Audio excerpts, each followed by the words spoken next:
शुभ पराभव वर्णन। सनत कुमार बोले, हे सुव्रत, राजा शुभ को दधीची ने जनार्दन को जीतकर पैर से किस प्रकार मारा तथा महादेव जी से वरदान प्राप्त किया है। हे शैलादि, जैसे आपने मृत्यु को जीता है वह भी इससे कहो। शैलादि बोले, ब्रह्मा का पुत्र महातेजस्वी शुभ नाम का राजा था, जो दधीची मुनि का परम मित्र था। उन दोनों में विवाद चलता रहा कि क्षत्रिय श्रेष्ठ हैं या ब्राह्मण श्रेष्ठ हैं। 8 लोकपालों से तेज को राजा धारण करता है। अग्नि, इंद्र, वरुण, यम, निरति, वायु, सोम, कुबेर के तेज को धारण करता है। अतः राजा ईश्वर है। मेरा अपमान नहीं करना चाहिए। हे च्वयन की संतान दधीची, हमारी सर्वदा पूजा करनी चाहिए। शुभ के ऐसे मत को सुनकर दधीची ने आत्मगौरव से शुभ राजा के सिर में बाएं हाथ तक घूसा मारा तथा शुभ ने दधीची से के वज्र मारा। वज्र से ताड़ित ब्राह्मण पृथ्वी पर गिर पड़ा। दुख से उस समय उसने शुक्राचार्य को याद किया। शुक्राचार्य योग बल से दधीची के हृदय में प्रवेश करके उसको जीवित करके कहने लगे, हे दधीची, तुम उमापति शंकर का पूजन करो। उनकी कृपा से तुम अव्यध्यय होगे।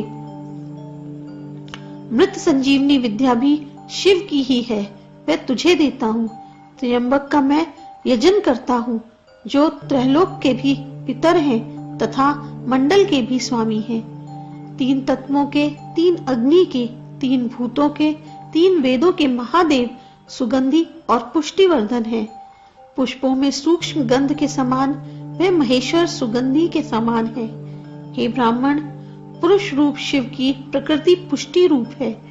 महत से लेकर विशेषांत तक तत्वों के विष्णु, ब्रह्मा तथा मुनियों के इंद्रादि सभी देवताओं के पुष्टिवर्धन भी वही है। उस अमृत रूपी देवी को स्वाध्याय तप आदि से पूछते हैं। सत्य के द्वारा उससे मृत्यु पाश की मुक्ति होती है। उर्वासक की तरह उससे बंध और मोक्ष होता है। मृत्यु संजीवन मंत्र या शिवजी से प्राप्त किया है।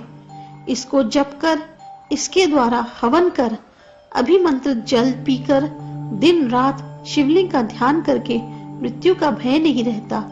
उसके ऐसे वचन सुनकर तप के द्वारा शंकर का आराधन करके दधीची मुनि ने वह वज्र की हड्डी तथा अवध्यता तथा अधीनता प्राप्त की।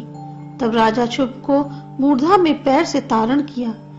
शुभ ने भी वज्र को दधीची की छाती पर में मारा। महात्मा दधीची का वज्र ने कुछ भी नहीं बिगाड़ा, क्योंकि परमेश्वर के प्रभाव से वह वज्र के शरीर वाला हो गया था। उस समय शुभ ने दधीची के अवध्यत्व को तथा अधीनता को देखकर कमल नेत्र भगवान मुकुंद को याद किया।